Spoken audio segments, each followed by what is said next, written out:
difíciles de borrar. Un conflicto que continúa. Vamos a hablar de las cifras, de qué viene, de qué está pasando con Israel y Gaza a la luz del derecho internacional humanitario. Para eso estamos con Paz Zárate, experta en derecho internacional. ¿Cómo estás, Paz? ¿Cómo estás, Ivana? Bueno, se cumple un mes de guerra, parece increíble en el lugar que estamos. Sí. Vamos a comenzar con lo primero. Hamás e Israel están siendo acusados de violar la ley humanitaria internacional. En breve, ¿qué es el derecho humanitario internacional y de dónde nace? El derecho humanitario internacional no tiene que confundirse con los derechos humanos, es lo primero, siempre se confunden, no son lo mismo. El derecho humanitario es otro nombre para las leyes de la guerra. Y esto es algo que en este caso los combatientes, que son, por un lado tenemos un Estado, es decir, el ejército israelí, y por otro lado Hamás, que es un movimiento que en este momento está librando la guerra, aunque no está clara en qué manera podría representar a toda Palestina, porque obviamente ellos están gobernando solamente la Franja de Gaza y también a raíz de un golpe de Estado. Claro, así que esa legitimidad de representación es muy cuestionable. ¿Quiénes recolectan las evidencias y quién determina a los culpables de cometer crímenes bajo el derecho humanitario internacional? Bueno, existe desde hace varios años una investigación de la Corte Penal Internacional respecto de la Franja de Gaza. Entonces, hay una investigación en curso. Obviamente que la recolección de evidencias se hace muy complicada porque en este momento, como se sabe, los mismos personeros de distintas instituciones internacionales están en riesgo, y de hecho han muerto más de 80 sí, no hay garantía. de agencias vinculadas a Naciones Unidas. Entonces, está bien difícil para los investigadores de la Corte Penal Internacional que tienen la posibilidad de recolectar esa evidencia en este preciso momento de recolectarla. Aunque en general esto viene hace varios años reuniéndose esta evidencia sin saber si finalmente será la Corte Penal Internacional u otro tribunal especial quien finalmente podría digamos, hacer efectivas las responsabilidades de los crímenes de guerra que se están cometiendo. Pero eso podría durar años. Sí, y es poco probable que sea la Corte, como lo hablamos en Ucrania, es poco probable que sea la Corte Penal Internacional. Lo que se vería más factible es que se cree un tribunal especial cuando la guerra termine, que nadie sabe cuándo. Sí. El conflicto palestino-israelí, lo conversábamos, tiene más de 75 años, es un tema que polariza al mundo, a los gobiernos, a la sociedad, más a las redes sociales, a la luz de lo que podemos saber, porque recordamos que Gaza vive un bloqueo hace 16 años y específicamente en esta escalada no se ha dejado entrar a prensa internacional. Lo que sabemos es a partir de periodistas palestinos que están sobre el terreno y que por cierto también han sido víctimas con sus familias de los bombardeos. Al menos 30 de ellos han muerto en Gaza, como también tú mencionabas, funcionarios de Naciones Unidas, al menos 88. Te lo pregunto directamente, ¿matar civiles, como son los periodistas, es un crimen de guerra? Sí, es un crimen de guerra. De la misma manera que el secuestro, por ejemplo, por sí solo también es un crimen de guerra. Entonces, después lo que pasa es que hay que estudiar cómo fue la cadena de mando, quién dio la orden, quién la ejecutó. Hay una serie de otras variables y también está el tema de la proporcionalidad. Diría que en general en la comunidad de los expertos en derecho internacional a nivel global existe un consenso de que en realidad, ¿cuál es el problema acá? El derecho te obliga a distinguir entre objetivos civiles y militares, lo máximo que se pueda.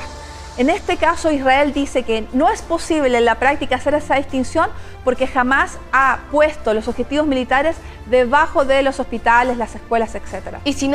Y bajo el derecho internacional, si no se puede identificar, ¿se justifica la matanza de civiles? Entonces Israel está tomando una decisión militar, que es decir, yo igual tengo que eliminar el objetivo militar más allá del número de bajas civiles.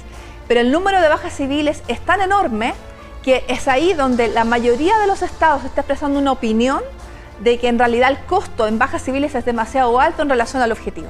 Claro, ya deja de ser un daño colateral, como se le llama. Claro, y por eso existe la noción del castigo colectivo. Claro, del castigo colectivo y de una evidente desproporcionalidad. Vamos a las cifras para ver un poco lo que ha ocurrido durante este mes. Palestinos asesinados en Gaza desde el 7 de octubre, más de 10.300. Solo en la Franja de Gaza, porque han habido incidentes también en Cisjordania que no están contados ahí. La fuente es el Ministerio de Salud gazatí, que es Hamás, que es que gobierna la Franja de Gaza. Y tú me decías, Israel ha cuestionado y también Estados Unidos estas cifras. Estas cifras porque vienen de Hamás. Claro, el problema está en que ¿quién más podría dar estas cifras si Israel con el bloqueo no deja entrar instituciones independientes o más funcionarios de Naciones Unidas o periodistas internacionales? Para hacer una verificación. Claro. Exacto. De esos 10.300, al menos 4.200 son niños, sí, según dice... Eso está más o menos claro porque se sabe por el censo de que la mayor parte de la población de Gaza son niños. Por lo tanto, esto también tendría sentido en términos generales. Claro, son menores de 19 años la mayoría de la población. Vamos a la siguiente lámina para revisar ahora las personas que fueron asesinadas en los ataques de Hamás del 7 de octubre, al menos 1.400 personas, pero además, y esto también es una cifra que conmueve, 240 rehenes, con niños incluidos, mayores de edad, etcétera, cuyo paradero todavía es desconocido. Esta fuente es el gobierno de Israel el que cifra estos 240 muertos y también, o sea, 1.400 muertos y 240 rehenes. Ahí yo también haría un comentario que recientemente Hamás dice que no ha habido ningún daño a civiles durante los ataques, que los ataques fueron solo de tipo militar. Entonces Hamás también niega esta cifra y al mismo tiempo la cifra de los secuestrados también es aproximada porque algunos secuestrados fueron tomados no por Hamás, sino por particulares. Es decir, que esos rehenes que se tomaron no están en control de Hamás. Así que también esto es... Claro, todo hay que tomarlo ahí con la precisión que... Porque la guerra también tiene un lado informativo. Sí, claro, es una guerra informativa, una guerra de comunicación, hay una guerra por el relato también, por imponerse con el relato. Soldados israelíes muertos en combate, según la cifra que da el gobierno israelí, el ejército de Israel, al menos 31 soldados israelíes han muerto en esta incursión terrestre. Hospitales afectados en Gaza, 14 de los 36 que existen, y 2 centros de especialidades en Gaza que dejaron también de funcionar. Las fuentes ONU y el argumento, como comentábamos, de Israel es que básicamente los líderes de Hamás se esconden entre la gente y que usan a las personas como para disimular la estructura. Vamos a la siguiente lámina, creo que queda una más. Sí, personal humanitario asesinado, súper importante. Al menos 88 trabajadores de la Agencia de los Refugiados han muerto en Gaza desde la escalada del conflicto. Dice Naciones Unidas que nunca en un solo conflicto en tan poco tiempo había muerto esta cantidad.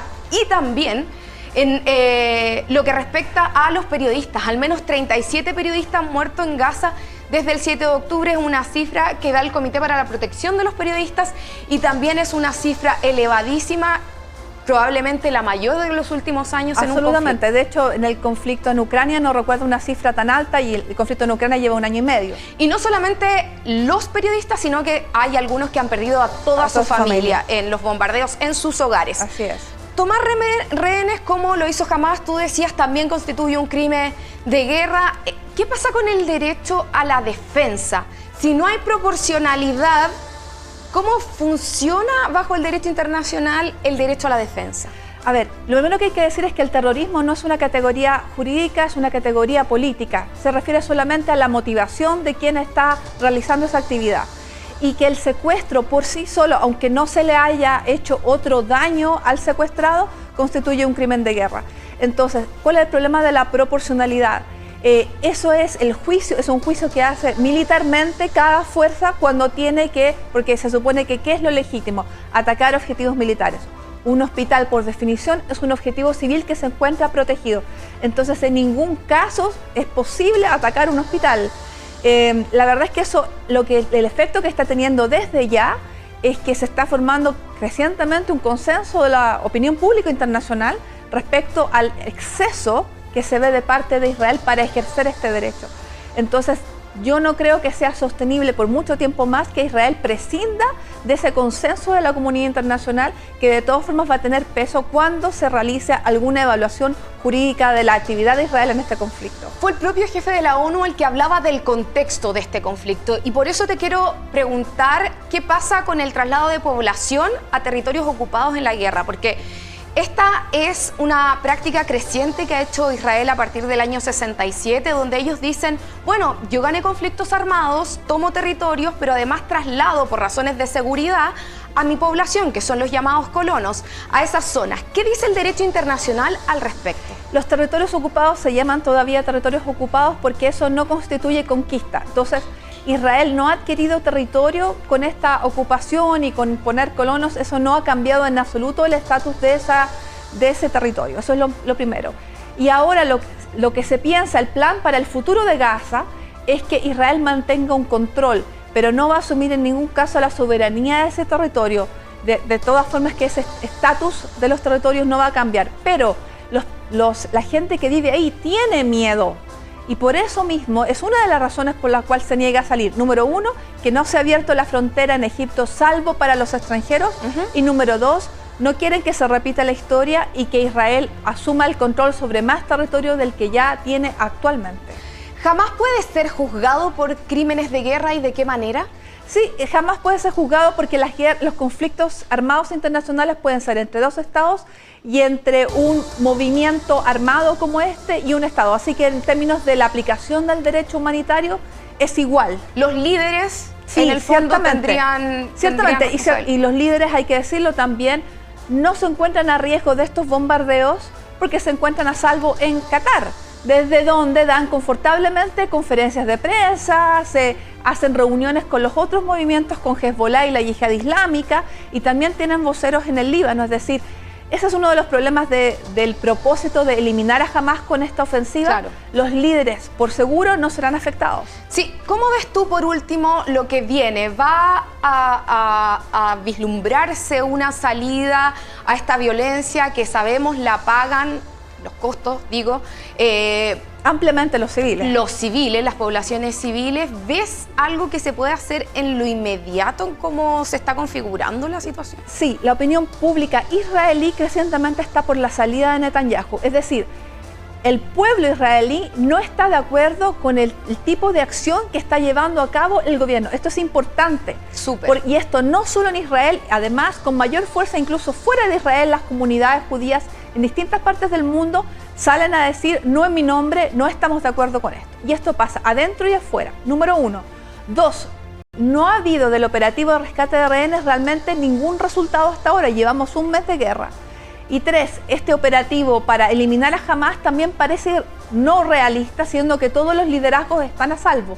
Por lo tanto, se está castigando al pueblo palestino, que no es lo mismo que Hamás. Exacto. Entonces, el resultado de esto a un mes y el creciente empuje de la comunidad internacional, yo creo que tiene que llevar en cierto momento a que Netanyahu salga antes que esta guerra termine, lo antes posible. Y ese es el momento en que otros liderazgos podrían decir, vamos a priorizar una de las dos misiones, los rehenes, por sobre la destrucción de Hamás. El problema palestino requiere una solución política.